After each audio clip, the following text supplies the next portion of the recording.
IIT papers, and it is always impossible to give an introduction to IIT in 30 minutes, but I'll try my best. What I will do actually is follow mostly one of the pages of the wiki that we developed, which is really about the methodology of IIT. And I think this is a great segue into Christoph's talk, where we can see sort of like the connection with the history of consciousness science and philosophy. So, yeah. Is it possible to bring the mic a bit closer? Yeah, sure. I don't know if it extends or something, but it doesn't, but I can get it. It does actually extend. No, that's okay. Thank you so much. It's okay, it's the better. Okay, good. All right, so okay, so actually just exactly like Christoph introduced, we are very used to, I'm very used to this idea of thinking about consciousness as a problem to solve, starting from what we know about the universe. So there is a view of the world that is, well, there's stuff, it's material or energetic, it's physical, and we have to understand how consciousness comes out of this thing. Among all things that populate the universe, we know that the brain, not the heart, not the lungs, is important for consciousness. And so for the longest time, there has been a physics, let's call it physics first approach in trying to explain consciousness.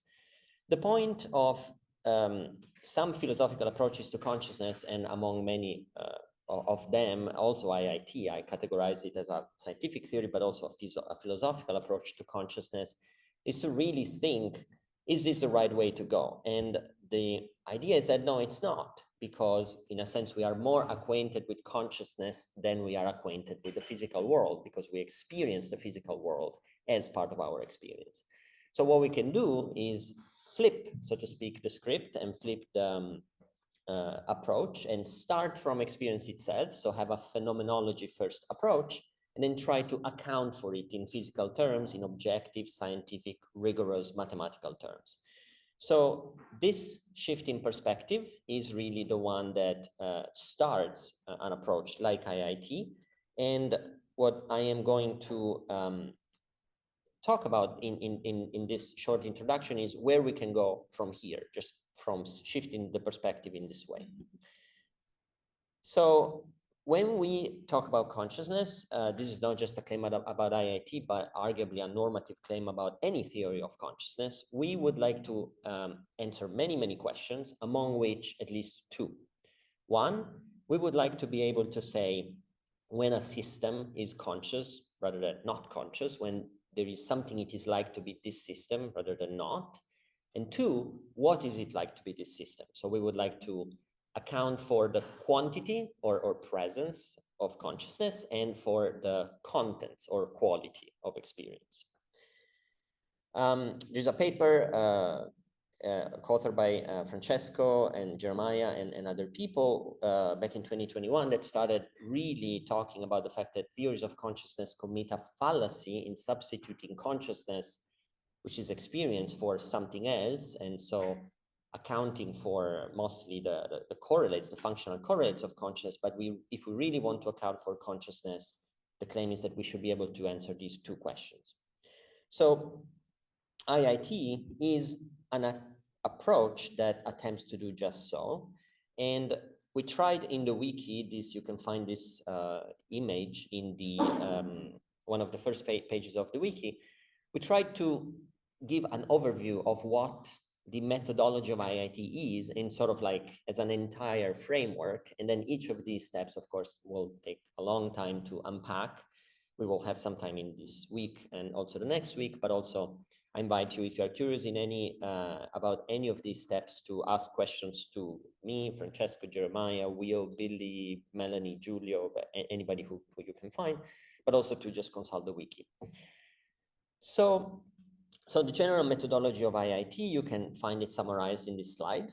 And the idea is that we start from experience itself, as I said before, and we try to characterize it as a phenomenal structure. What does it mean? Well, it means that when we consider experience and what it is like to be alive and aware and have an experience, we usually start from describing what we experience, meaning that there are many contents. We are seeing images, we are hearing sounds. In this case, you can imagine a person in bed with a book, and you're having all sorts of feelings.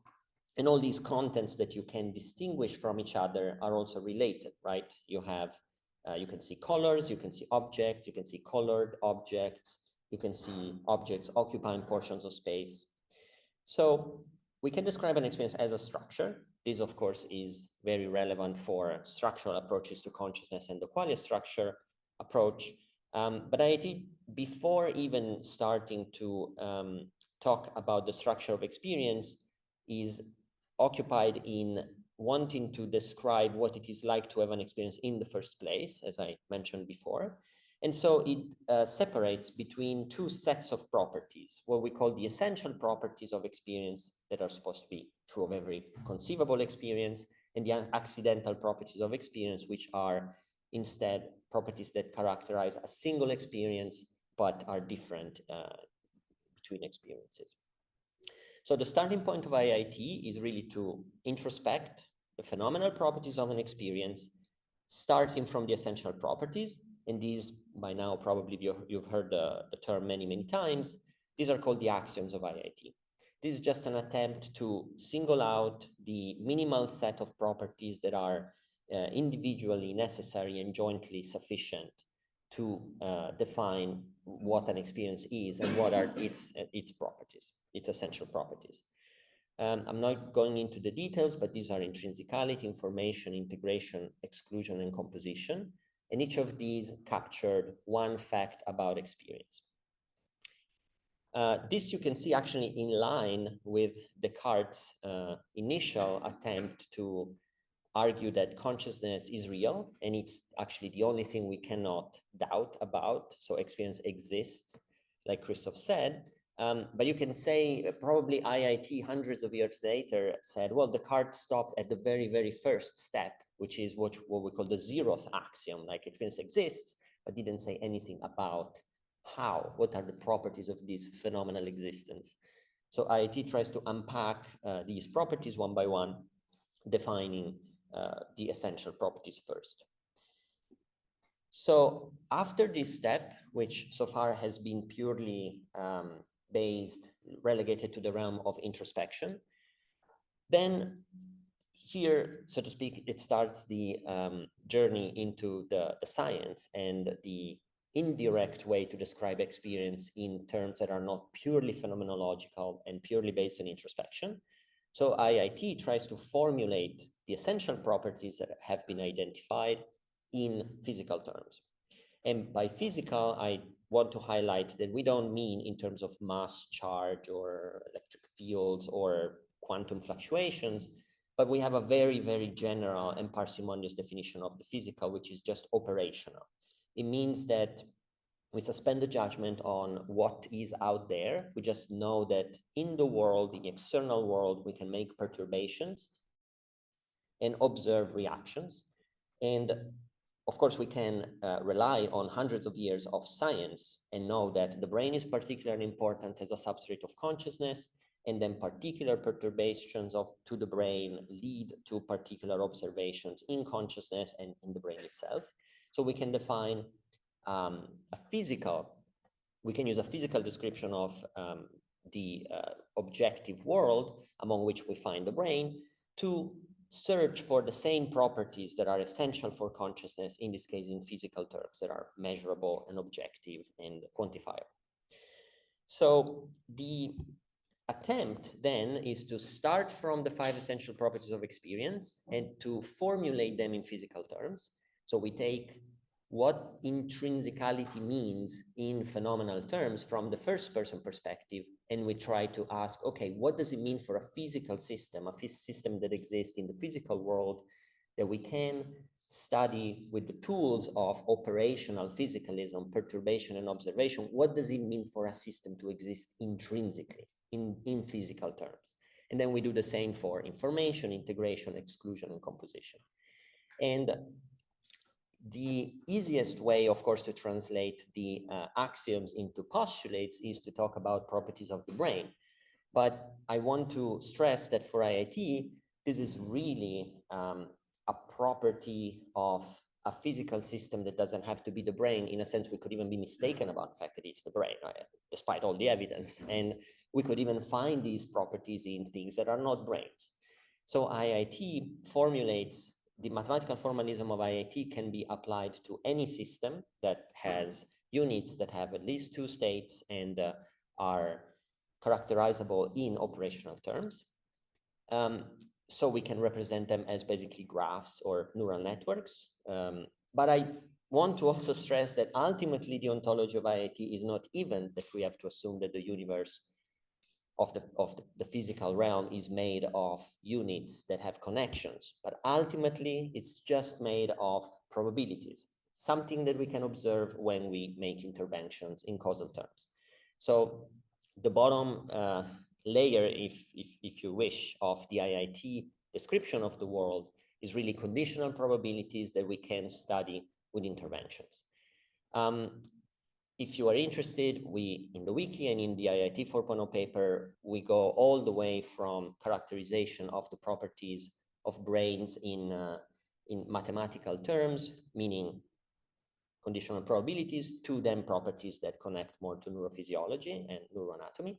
But the formalism of IIT is really, in a sense, universalized. It can be universalized and it can be generalized, and it's applicable to any system precisely because it is only about conditional probabilities. So that would seem to include some version of idealism, right? Yeah, well, it depends on the conclusion, right? Because if you find that the properties that correspond to consciousness, at least correspond to consciousness in humans, in the brain, are there all the time, every time you look at something, and you have the same type of investigation that can be performed on the substrate of consciousness can be performed on the very basic fabric of reality, then yes, you can conclude that some of these properties can be found everywhere. It gets a little more complicated because in the end, you can ask the question, does something really exist only if it satisfies these properties? And if it does, it's automatically conscious, and therefore you end up with an idealist ontology. And some people, of course, go in that direction, but this is also open, of course, for discussion, I guess. Francesco?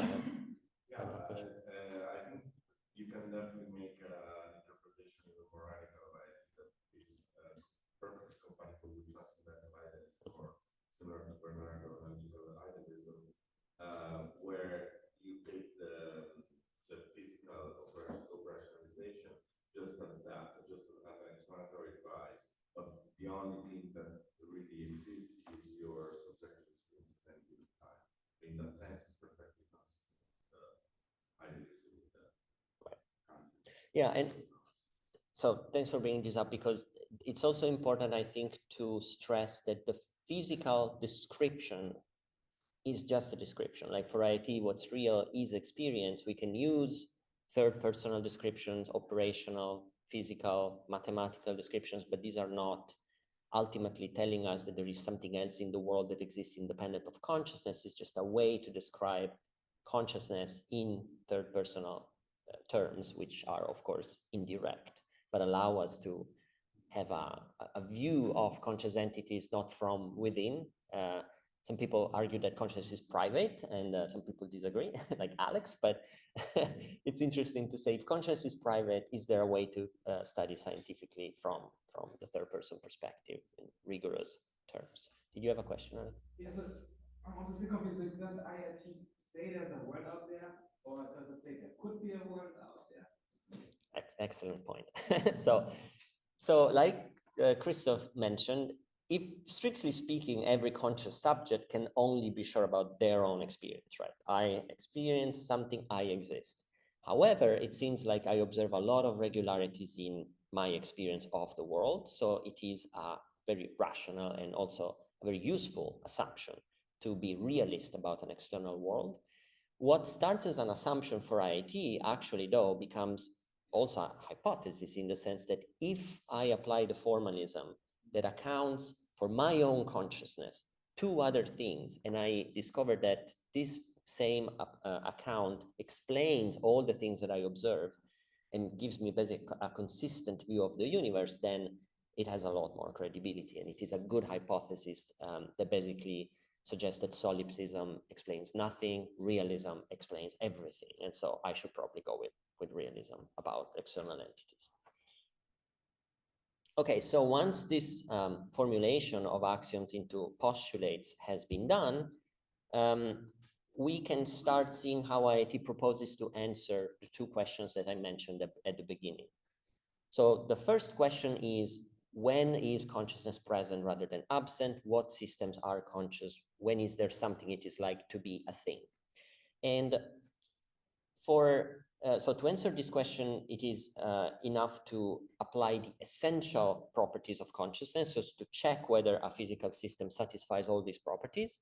And this is done by applying all the postulates to a set of physical systems. If you think about being agnostic of where and if there is a substrate of consciousness in the brain, well, IIT says you apply the postulates of IIT, and if IIT is correct, and based on neuroanatomy and neurophysiology, the conjecture, or actually the suspicion, is that you will probably find a very, very big entity that exists in the brain, which accounts for our own consciousness, probably more located in posterior areas of the brain. And then you will find a lot of other mini complexes that can be, of course, everywhere in the body, in the spinal cord, probably in the cerebellum and other areas of the brain. And these might also be entities that satisfy the postulates of IIT, but they are not accounting for your own experience, and they are much, much smaller. So we call these mini complexes, and we say there's a main complex that accounts for your experience in the brain, plus a lot of other mini complexes that maybe do other roles, but might be important for functions and computation as all sort of biological functions that might be unconscious, such as monitoring of blood pressure or something else. So the question whether a system is conscious or not is answered by checking whether a system satisfies the essential properties of consciousness, which is the first, the postulates. And then the second question, which is what is it like to be a system, what the content of experience is, this is answered by unpacking the last postulate, which is really the postulate of composition, which allows us to apply the formalism of IIT now to all the subset of a physical system, where we can actually study the contribution of each subset to the specific contents of consciousness. So in this case, like I mentioned at the beginning, we can characterize an experience as made of distinctions and relations. So I can distinguish things like the sound I hear, the color I see, the shape of the curtains, the fact that the curtains are somewhere in space, and the relation. So the location of the curtains in space, the fact that the color is bound to the shape of the curtains, etc. Distinctions and relations in phenomenology should correspond to distinctions and relations in the cause-effect structure, which is a way to unfold the causal powers of a physical substrate by applying the postulates of composition. So this last step allows us to explain not only whether a system is conscious or not, but also what it is like to be that system, and also allow us to then, in a sense, start to validate the idea of IIT that if this framework is correct, then there should be a correspondence, an explanatory identity, we call it, between the properties of experience and the property of a cause-effect structure. It is an explanatory identity because we're not saying that the cause-effect structure is an entity that exists separately from experience, but it is a way to describe, again, experience in third-personal quantitative terms, in physical terms. So we're not doubling up, we're not postulating a dualism of substances or entities. We are really just saying experience exists, we can describe it in physical terms by unfolding the cause-effect power of its substrate in the brain. Yes. Can you clarify what the explanatory identity is in relation to other type of identity that is not the explanatory identity? Sure. So usually another important type of identity that is used, especially in philosophy and metaphysics, is a reductive identity. So when I discover that water is H2O, I just say, I don't really need to talk about water. I can just talk about H2O. All the properties of water are properties of H2O. I don't have, in this case, that reductive identity in the sense that I don't really have two things, water and H2O. I really have just one thing, but it's almost as if the initial thing I started with, which is water, is the thing that I am explaining away by saying it is just a label for H2O, right? And it's unidirectional. Yes, exactly. The ontological dependency is unidirectional. Water is just a way to basically call H2O. You can also do, of course, in philosophy, you have identities of this sort when you can talk about temperature and mean kinetic energy, or I can also say a lightning is really just, you know, some electromagnetic you know, charges. And so these kind of things, these kind of identities are very different. You also have other identities where you can talk about qualitative identity, but not numerical identity. So I can say, for instance, up to some point, two twins are identical, but they are not the same person, right? So they share, I can say two copies of the same thing are qualitatively identical, but not numerically identical. This is an interesting case of identity because you have two things, right? And IIT is not saying that the experience and the cause-effect structure are qualitatively identical, but not numerically identical, because otherwise we would have two things ontologically. IIT is just saying that experience exists, there is a characterization in physical terms that accounts for all its properties, but actually it is a description of experience in third-person perspective.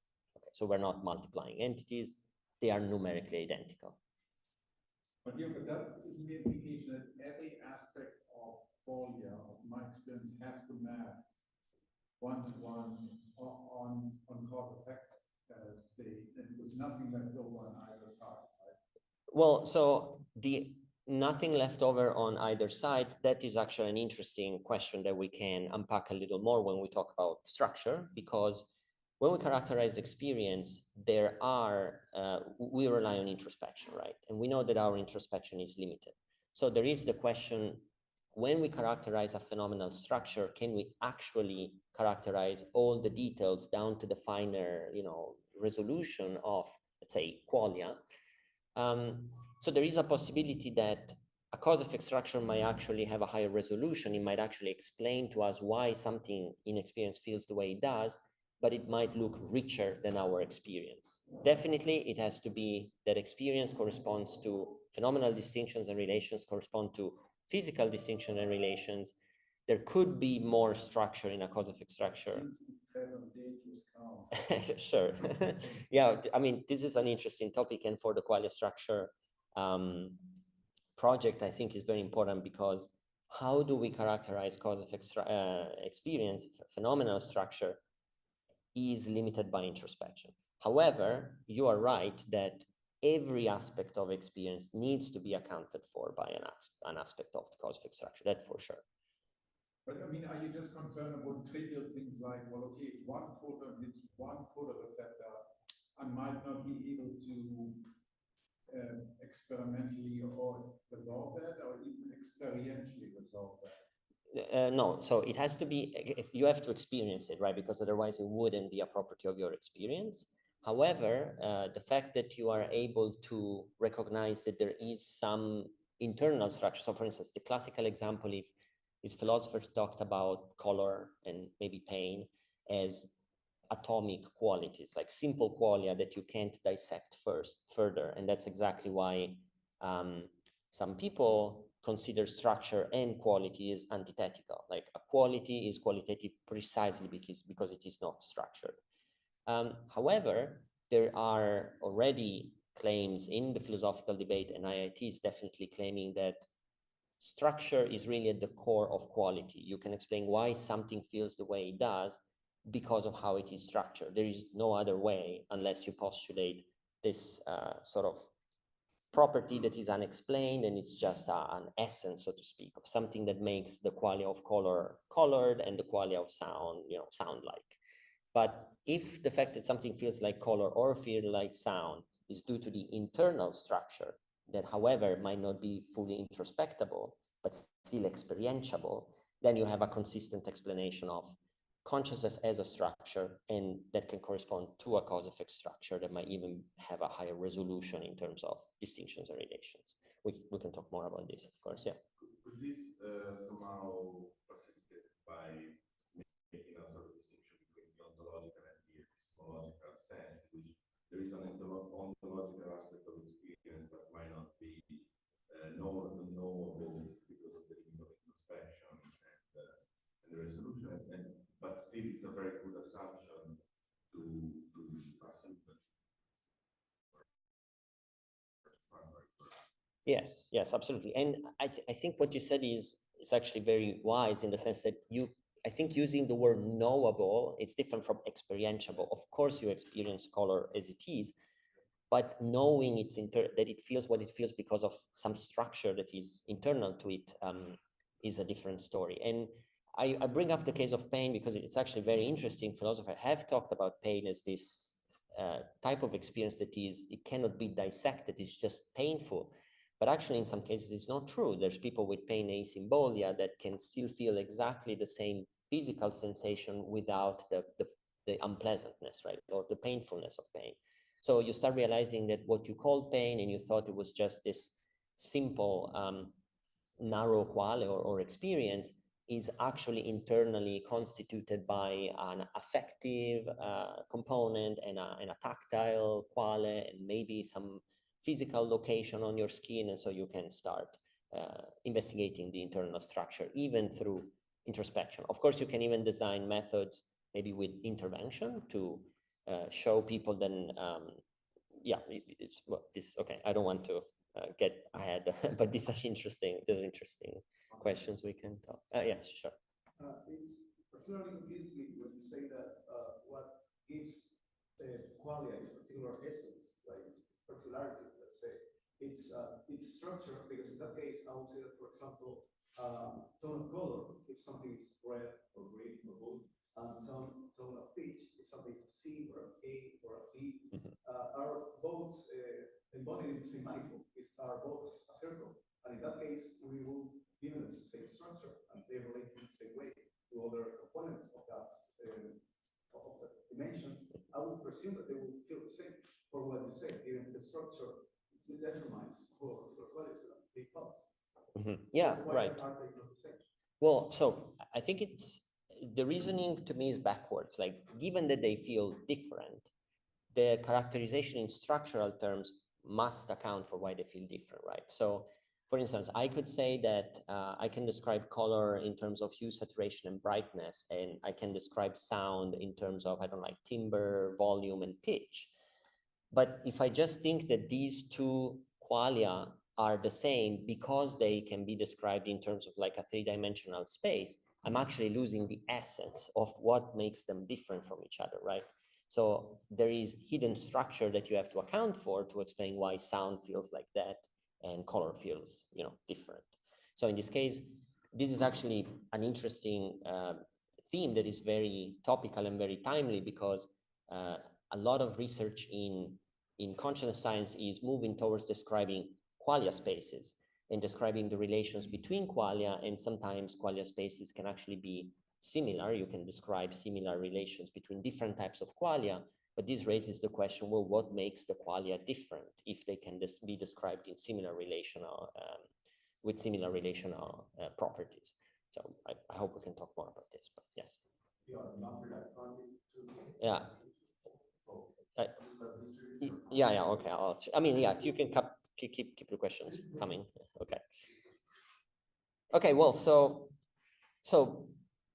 still focusing on the idea that once we apply the postulates of IIT down to composition, which really allows us to describe the structure of experience in physical terms, the conjecture of IIT is that nothing really should be unexplained. And if we characterize experience in terms of its contents in being as exhaustive as we can, so we make a big list of like what now calls the periodic table of qualia, and we can list all the possible contents of experience that one can come up with, then everything should be accounted for by the cause-effect structure unfolded from the substrate of consciousness with no additional ingredients.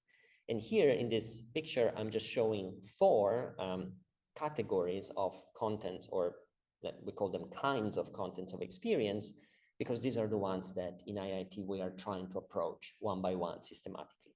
So, for instance, we could focus on the fact that when I see a visual scene, I'm seeing colors and objects, but there is an aspect that is the visual field feels extended.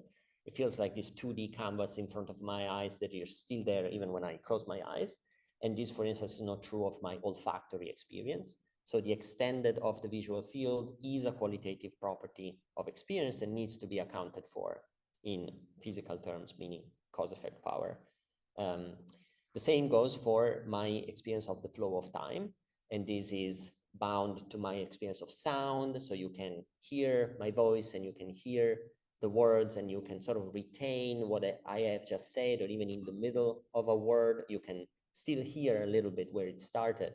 And this also applies to other modalities when you see, for instance, motion in visual modality. So there are some temporal component to the experience. Also, these should be accounted for in terms of the cause-effect structure. And this applies also to the fact that we see objects, we experience colors, we experience sounds, we experience emotions, pain.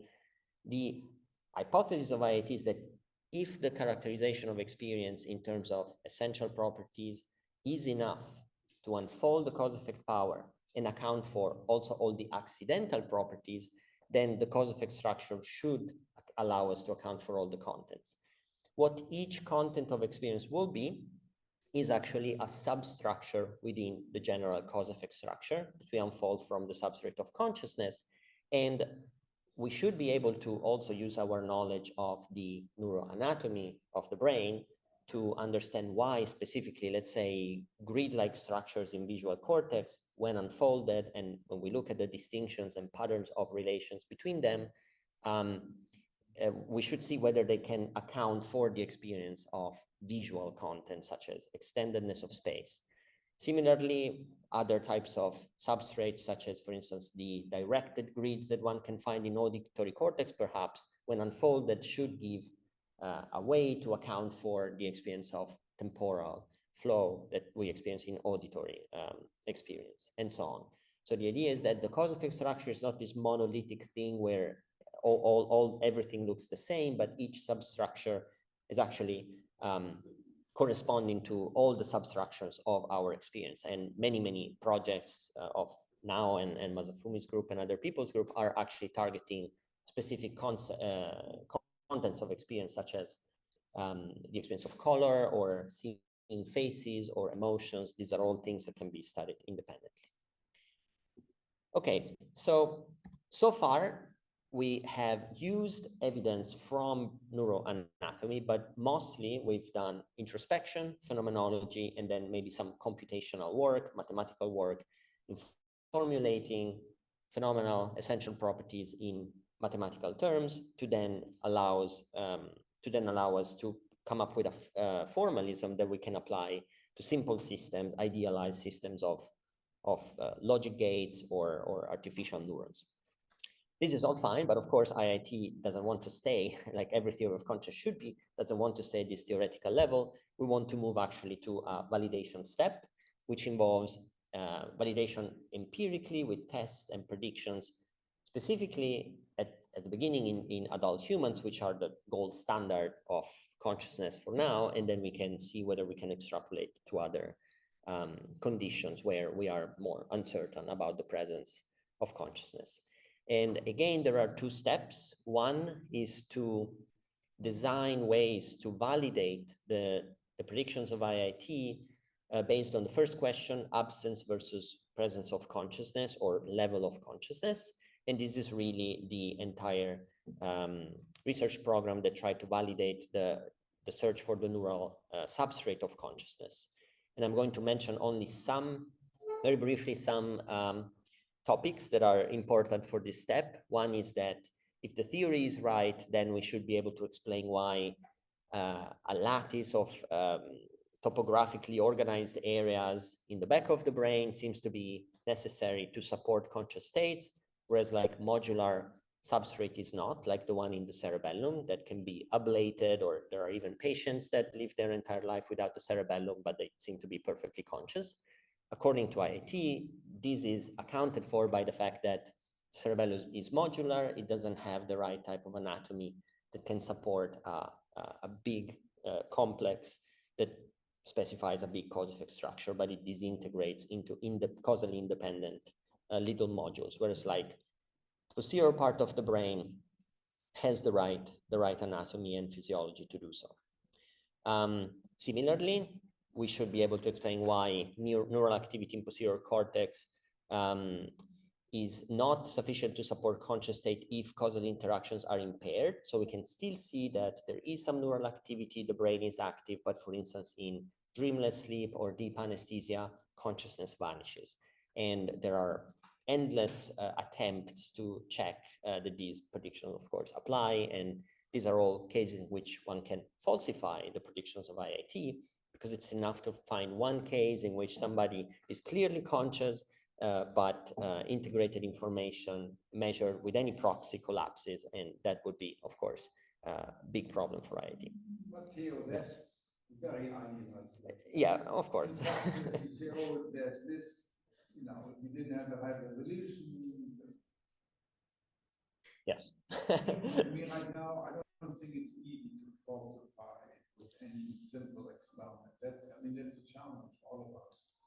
Yeah. Well, so, I mean, I agree. Although I think a single case of a person that is clearly conscious and PCI gives you a very, very, very low value, that would be problematic. You could still, of course, try to, hold on. However, I want to say that because sometimes PCI is described as not really relevant for IIT because it's compatible with other theories, or because there's many, many reasons why PCI might. Also, PCI is based on so many approximations. Right? Yeah, that is true.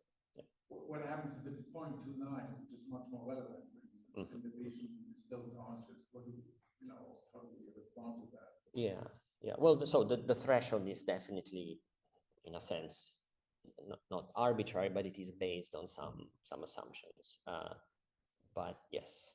So this needs to be taken with a grain of salt, but at least I want to point out that there is a possibility to falsify, or at least test IIT in a way that there is a prediction that goes deeply wrong. And then that could be, it would lead to a lot of work to just understand what went wrong. Well, this is a slide on PCI, which is an attempt for the past 20 plus years to approximate integrated information in real brains and try to measure complexity with perturbation and observation with TMS and EEG. And again, the idea is that this can be done both in healthy humans who we know are conscious, but also anesthetized humans, or in deep sleep, or also patients from disorders of consciousness.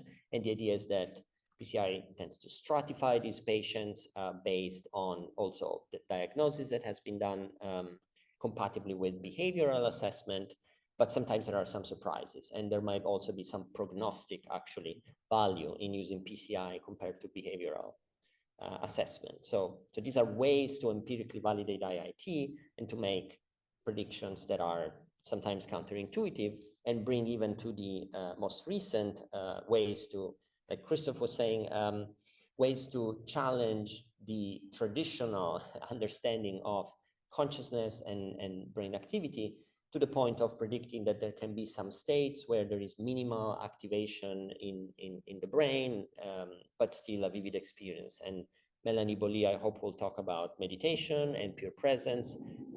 These are ways to also disentangle IIT from other theories that are more based on activity or global broadcasting, or different mechanisms for consciousness. The first part of validation, as I said, was really talking about presence or absence of consciousness, or maybe level of consciousness. There are some experiments that are aimed instead at testing and validating the claims on the neural substrates of specific contents of consciousness, meaning, for instance, the fact that the architecture of visual cortex is important for our experience of the extendedness of space. there is a paper by Andrew Hahn and Giulio Tononi that tried to model basically the architecture of visual cortex and show it in computational terms. But also there is this, one of the adversarial collaborations that Christoph mentioned is aimed at producing counterintuitive predictions on contraction or distortion of the experience of space in patients with scotoma. And this is something that theorists disagree on, but it's a good test case because based on the ideas of IIT, one can make predictions that can then be tested independently from many labs. The same has been done in computational terms for the experience of temporal flow. We just published a paper with Renzo Comolatti and Giulio in 2025 in iScience, where we did the same type of computational analysis of spatial extendedness, but for temporal flow. And we started, given that the neural substrates of temporal experience are less known, we also speculated on some possible tests, but we are still looking for ways to actually be creative and test these predictions empirically. And the difference in space that the connections are all non-reciprocal? Yes, it's as space is more reflexive, so every distinction has itself as a cause and an effect, which is a result of basically undirected lateral connectivity. In temporal flow and we have directed grids that instead are the connectivity is directional and preferential, and this causes distinctions to be directed and all the properties like inclusion, connection, and fusion to also be directed. And then we have a section on we can unpack this much more. Okay, and I want to finish with the fact that only after validating the theory in humans in cases that we know very well, then we can extrapolate, and we can extrapolate on gray areas like disorders of consciousness patients, human embryos or non-human animals, but also AI and robots and new systems. And one big theme that I hope maybe Giulio will talk about, which is very timely with the rise of AI, is that there is this paper that is still a preprint. So according to IIT, precisely because you can apply the postulates on any substrate, if we take the standard architecture that is basically below any machine that is not neuromorphic, so von Neumann machines, you can show that you can build a big computer that is basically Turing complete and can simulate any sort of behavior and even cognitive function, but it will, if you apply the formalism of IIT, it will really disgregate into mini complexes that specify trivially small cause-effect structures each, compared to the human brain, in which you have one big main complex that unfolds into a very, very big cause-effect structure that's very rich and has a high value of phi. But the idea is that in principle, a computer, even of this sort, that doesn't really exist as one entity and is not conscious in any meaningful sense, can be functionally equivalent to a human brain. So this leads to a double dissociation between consciousness and intelligence. Usually evolution, we think, brought this consciousness and intelligence to go together, but now we can clearly find a dissociation between computers that are not conscious, they're all about doing and not about being, and maybe brain organoids or other systems that might be conscious but not do much. They just be there, have an experience without really doing anything, performing any function. Okay, so this is the overarching method of IIT. I hope I didn't pack too much in this short presentation. I wrote a list of questions here that I'm interested in from the epistemology of IIT, meaning talking about what do you think about the phenomenology first approach, if it can actually play a role in consciousness science or if it is unscientific, the ontologies and implications of the explanatory identity. Then we have a lot of computational experimental phenomenology that can be done in the sense that we're interested in further investigating with content experience, like yeah, for sure, I can put it, yeah. And then we have more questions on the empirical validation of IIT, to test aspects of any predictions about alterations of contents of experience, maybe through TMS or interventions or psychedelics, and then of course extrapolations like actually measuring phi in different systems, fully characterizing the ontology of IIT outside of humans, and then also exploring the ethical implications of theories like IIT. So if you're interested in any of these topics, we can talk. Yeah, that's it. Thank you.